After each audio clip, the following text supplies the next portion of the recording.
오늘의 주요 뉴스입니다. 스페이스X가 세계 최초로 로켓을 발사대에 다시 착륙시키는 데 성공했습니다. 그동안 별도의 착륙장에만 착륙했는데 발사대로 그대로 돌아와 재사용 시간과 비용을 크게 줄일 수 있을 것으로 기대됩니다. 스페이스X 스타쉽의 대항마로 블루 오리진이 개발한 초대형 로켓 뉴글렌이 다음 달 첫 비행에 나설 예정입니다.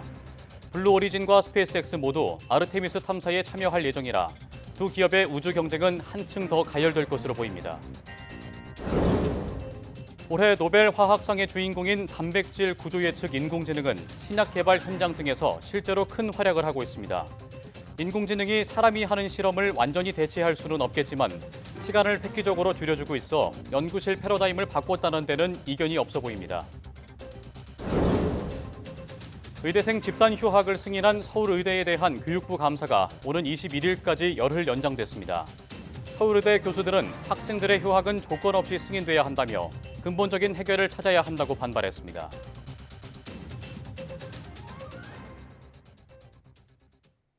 여러분 안녕하십니까? 사이언스 투데이 시작합니다.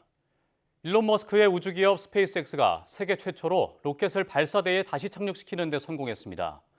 별도 착륙장이 아니라 발사대에 그대로 돌아온 건 처음으로 로켓 재사용 비용과 시간을 크게 단축할 것으로 보입니다. 김동원 기자입니다. 스페이스X의 화성 탐사 로켓 스타쉽의 5차 시험 발사입니다. 발사 2분 40여 초 뒤 고도 69km에서 1단 추진체 슈퍼 헤비가 분리됩니다.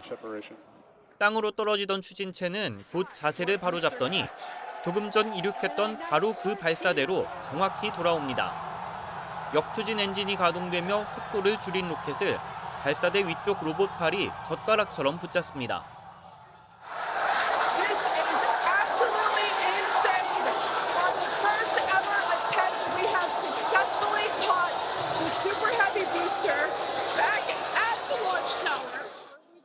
스페이스X는 이미 1단 추진체를 재사용하고 있지만 지금까지는 발사대가 아니라 별도의 착륙장으로 되돌아왔습니다. 로켓이 발사대에 바로 착륙하면 재사용 시간과 비용을 크게 줄일 수 있습니다.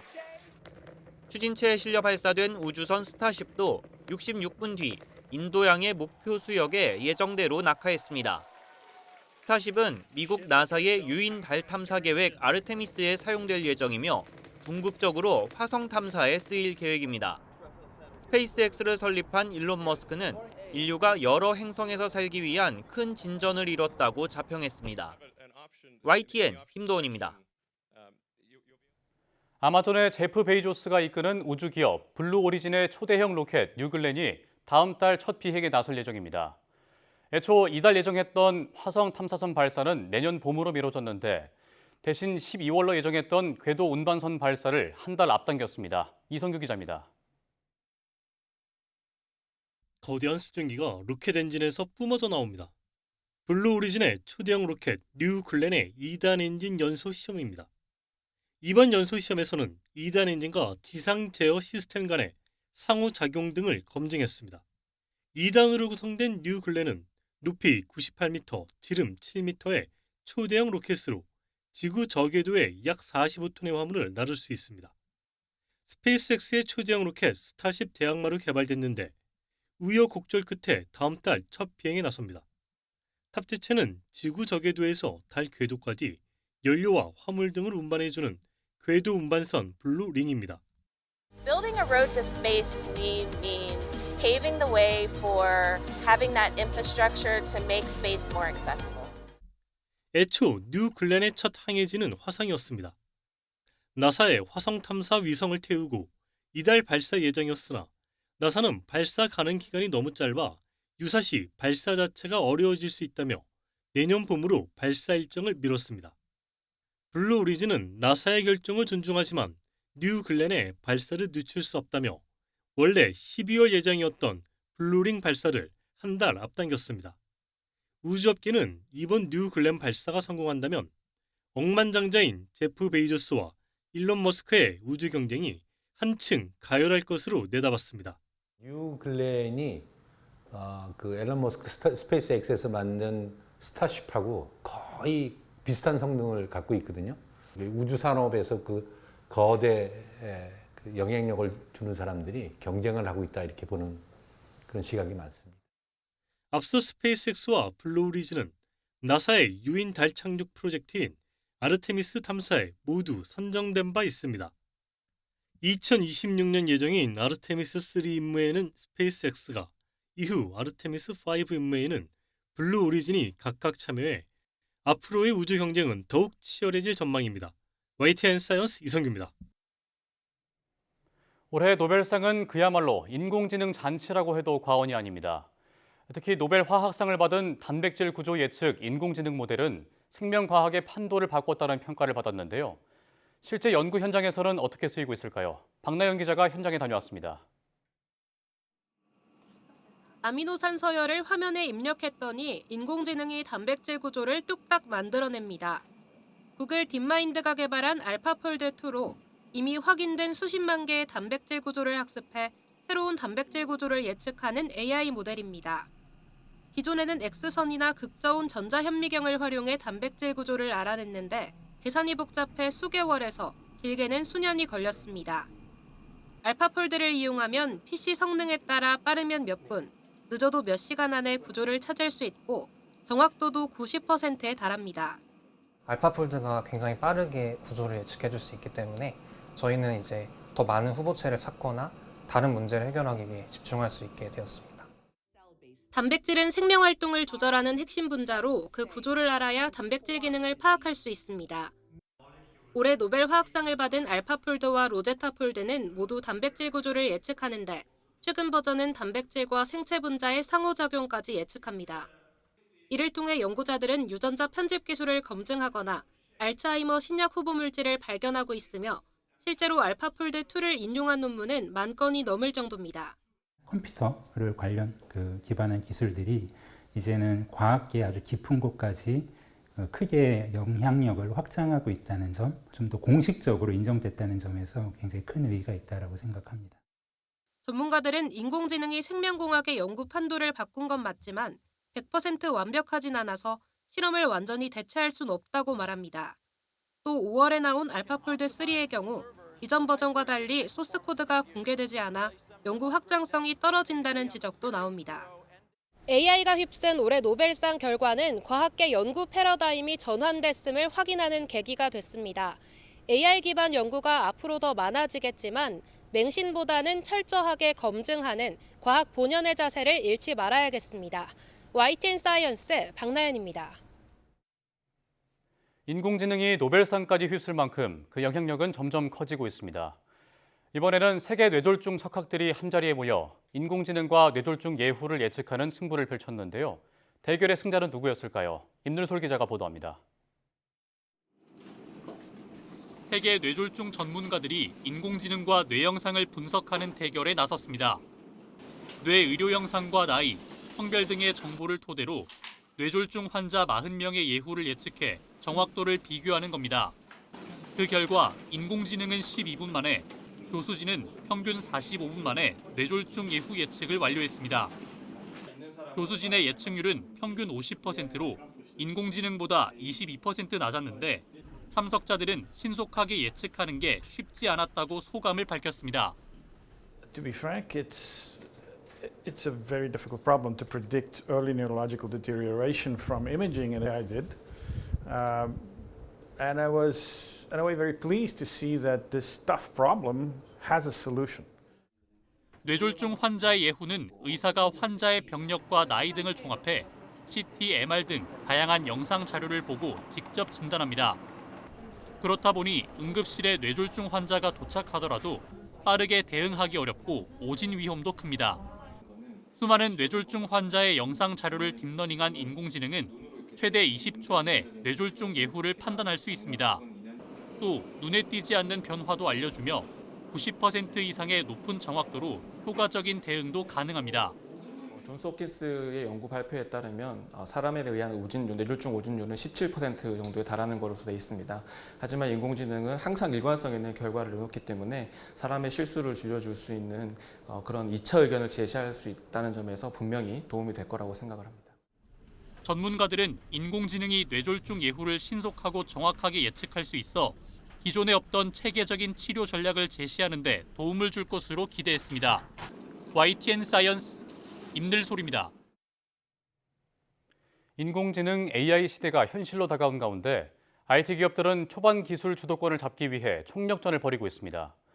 국내 통신사가 마이크로소프트와 손을 잡고 AI 개발에 나서는가 하면 글로벌 IT 공룡 기업은 거대 자본을 투입한 AI 소스를 무료로 배포하며 시장 선점에 나섰습니다. 박기환 기자가 보도합니다. 환자의 갑상선 초음파 사진에 임상시험 중인 AI 솔루션을 적용했더니 결절 부위를 찾아내고 암이 될 수 있는 악성 진행 정도까지 상세하게 판독해냅니다. 시간을 좀 단축할 수 있는 등의 그런 의료진의 업무 효율에 있어서도 향상을 기대를 할 수 있습니다.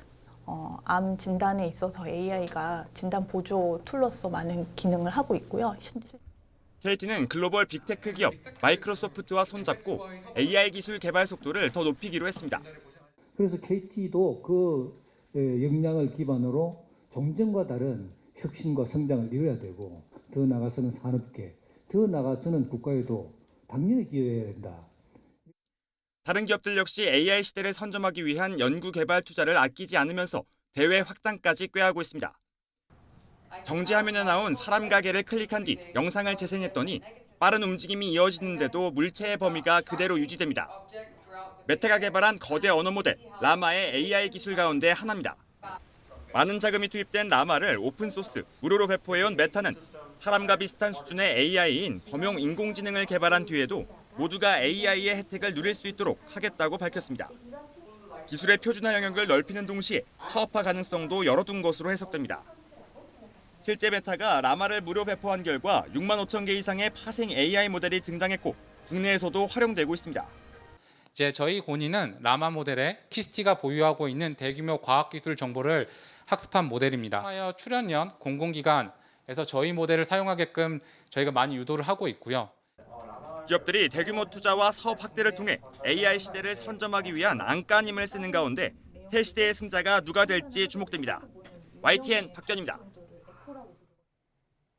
국내 연구진이 인체 장기의 구조와 기능을 모사한 3차원 미니 장기 오가노이드의 실시간 움직임을 고해상도로 관찰하는 데 성공했습니다. 카이스트 물리학과 박용근 교수팀은 빛을 이용해 세포와 조직의 내부를 고해상도로 관찰하는 홀로토모그래피 기술을 실험용 쥐의 소장 오가노이드에 적용했습니다. 그 결과 오가노이드의 성장 과정과 세포 분열, 세포 사멸 등의 동적 변화를 손상 없이 실시간으로 확인했습니다. 연구진은 오가노이드의 생체 내 환경을 좀 더 정확히 재현함으로써 질병 모델링과 환자 맞춤형 치료, 신약 개발 연구 등에 큰 도움이 될 것으로 내다봤습니다. 국내 연구진이 수소나 천연가스 등 대체 에너지를 극저온 상태에서 액체로 저장하는 데 필요한 극저온 터보 팽창기를 국내 최초로 개발했습니다. 한국기계연구원 임형수 책임연구원 연구팀은 대체 에너지를 영하 183도 이하의 극저온 상태로 냉각하기 위해 임펠러, 무급요 베어링 등을 독자 개발하고 회전 안정, 출력 제어 등 핵심 기술을 확보했다고 밝혔습니다. 이번에 개발한 팽창기는 별도의 오일 공급 장치가 필요했던 기존 팽창기와 달리 오일을 넣지 않는 방식을 적용해 구조가 간단하고 크기가 작은 장점을 가졌습니다. 연구팀은 극저온 터보 팽창기는 대부분 해외 수입에 의존해 왔지만 이번 개발로 기후변화 대응을 위한 대체 에너지 저장 시스템의 국산화가 가능해질 것이라고 기대했습니다.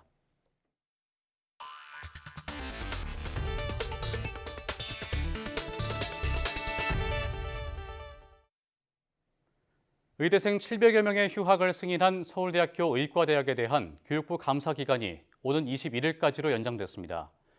교육부는 14일 정례브리핑에서 서울대 의대의 휴학계 승인과 관련해 조사 필요성이 있어 감사 종료 시점을 11일에서 21일로 연장했다고 밝혔습니다. 서울대 의대 감사를 중단해야 한다는 지적이 잇따른 데 대해서는 학생들의 복귀가 가장 중요한 것이라며 서울대와 모든 대화를 하겠다고 설명했습니다. 앞서 이주호 사회부총리 겸 교육부 장관은 지난 8일 국정감사에서 서울대 의대 감사를 철회할지 묻는 질의에 다 열어놓고 대화하겠다는 취지로 답하고 언론 인터뷰에서도 입장을 재확인하기도 했습니다. 하지만 교육부는 이 부총리 발언은 학생들 복귀와 관련해 열어놓겠다는 뜻이라며 서울대 감사 철회를 단정한 것은 아니라고 설명했습니다. 서울대 의대 병원 교수들이 의대생 휴학에 대한 교육부 조치가 반헌법적이라며 조건 없는 승인을 촉구했습니다.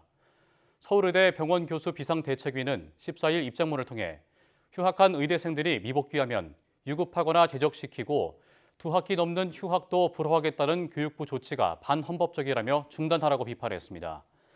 또 휴학 사유가 어떠하든 개인의 자유를 억압할 권한이 정부에 있느냐고 되물으며 학생들의 휴학은 조건 없이 승인돼야 한다고 강조했습니다. 아울러 교육부는 미봉책을 되풀이하지 말고 근본적인 해결을 도모하라며 내년 의과대학 수업을 제대로 할 방안을 개학 5개월 전인 지금이라도 제시하라고 덧붙였습니다.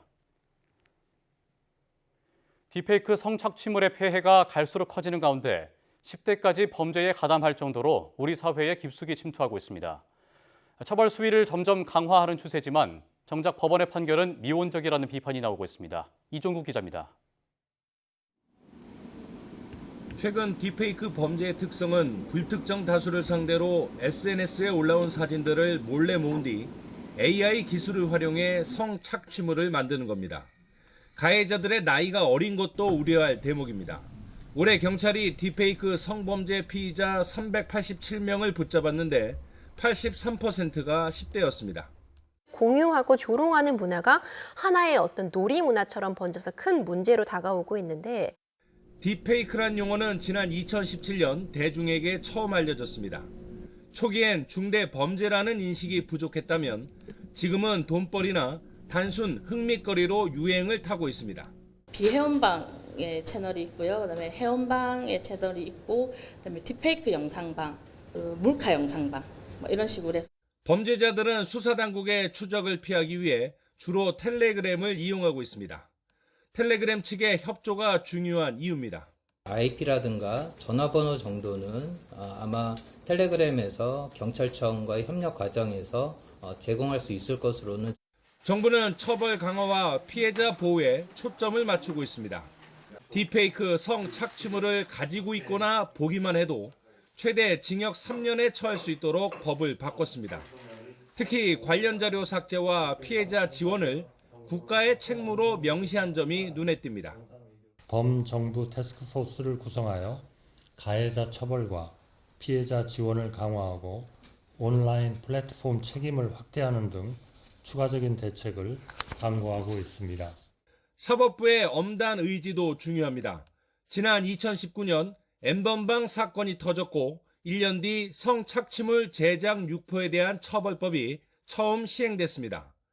하지만 이후 재판에서 집행유예 선고율은 50%를 훌쩍 넘었고 실형은 30%대에 불과했습니다. YTN 이종구입니다. 유튜브가 짧은 길이의 동영상 서비스 쇼츠의 최대 길이를 3분으로 늘리기로 했습니다.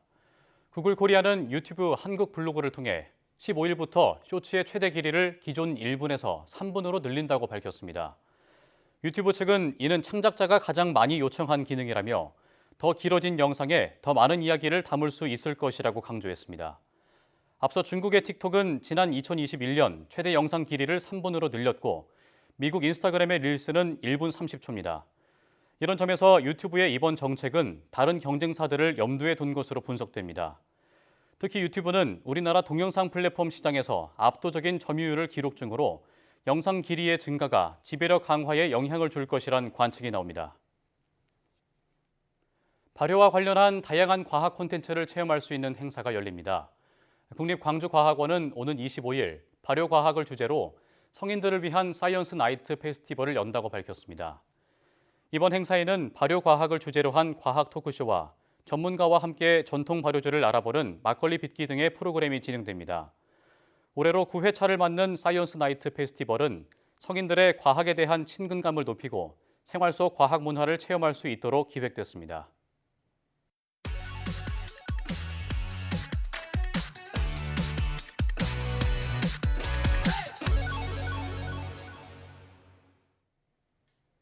새로운 농업 기술이나 건강한 먹거리를 만드는 좋은 사례를 전해드리는 신농업 비즈니스 신동비 시간입니다. 오늘은 국산 배로 만드는 증류주 이야기입니다. 김민성 기자입니다. 카이스트에서 화학공학을 전공해 박사학위까지 딴 공학도 이동원 씨. 평범한 직장인이었다가 지금은 어머니 고향인 충남 천안에서 특산품인 배로 증류주를 담그고 있습니다. 보통은 참나무 통에서 10수년 넘게 장기 숙성해야만 비로소 진가를 인정받는 증류주.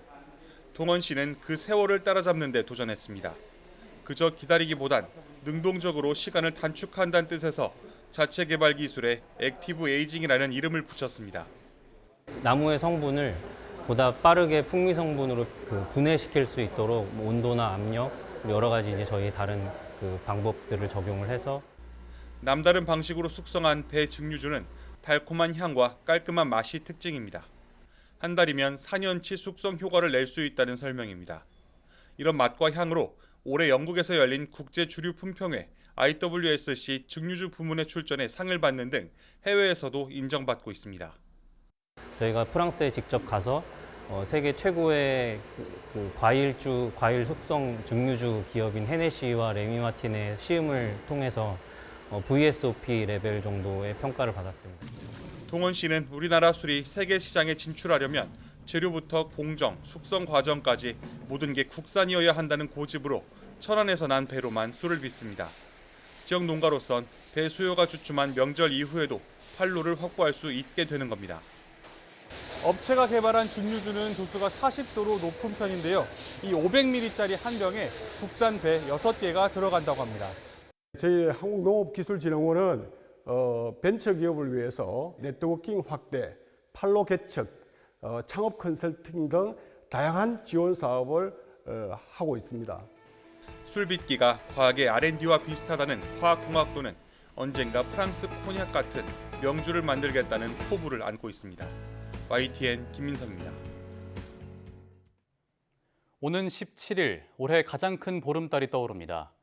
한국천문연구원은 오는 17일 밤 8시 26분 올해 가장 큰 둥근 달인 슈퍼문이 뜨겠다고 밝혔습니다. 달이 지구 주위를 타원 궤도로 돌고 있는데 오는 17일에 달과 지구의 거리가 다른 보름달이 뜨는 날과 비교해 더 가깝기 때문입니다. 지구와 달 사이의 평균 거리는 38만 4,400km, 오는 17일에는 2만여 킬로미터 줄어든 35만 7,400km가 될 전망입니다. 올해 가장 작은 보름달은 지난 2월 24일 정월 대보름의 달로 오는 17일의 보름달과 비교하면 14% 정도 크기 차이가 납니다. 이달 초 해발 1,708m 설악산 정상 부근에서 시작된 단풍이 해발 1,200m 지점까지 내려왔습니다. 설악산 국립공원 사무소는 오는 20일쯤 천물동 계곡과 백담사 일대가 단풍으로 물들며 절정을 이룰 것으로 내다봤습니다. 첫 단풍은 산 정상에서부터 20% 정도가 물드는 때를 말하는데 설악산에서는 올해 지난 4일 첫 단풍이 관측됐습니다. 이는 지난해보다 4일, 평년보다는 6일 늦은 기록입니다.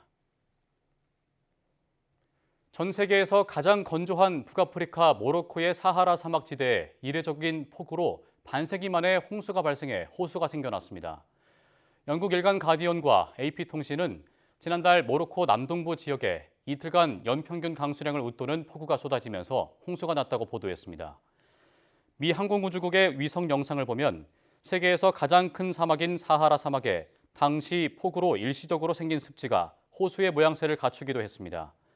모로코 기상청은 수도 라바트에서 남쪽으로 450km 떨어진 알제리 국경 인근엔 24시간 동안 100mm 이상의 비가 내렸는데 이렇게 많은 비가 짧은 시간에 집중된 건 30에서 50년 만이라고 밝혔습니다. 이어 이 지역에 내리는 폭우는 앞으로 몇 달, 몇 년간 기상 조건을 바꿀 수 있다며 공기 중에 수분이 많아지면서 수분 방출이 늘고 더 많은 폭풍을 유발한다고 분석했습니다.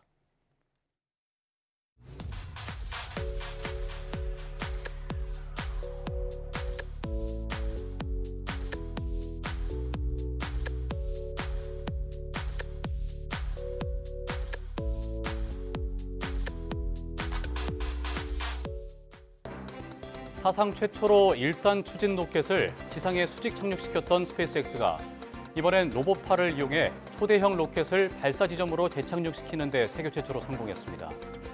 국내 기업도 지난해 로켓 재사용 수직 이착륙 시험에 성공했는데요. 보면서도 믿기지 않는 기술이 실현되면서 로켓 발사에 드는 천문학적인 비용을 크게 줄일 수 있게 된 만큼 불가능할 것 같던 우주 여행이 머지않아 가능해질지도 모르겠습니다. 뉴스 마칩니다. 고맙습니다.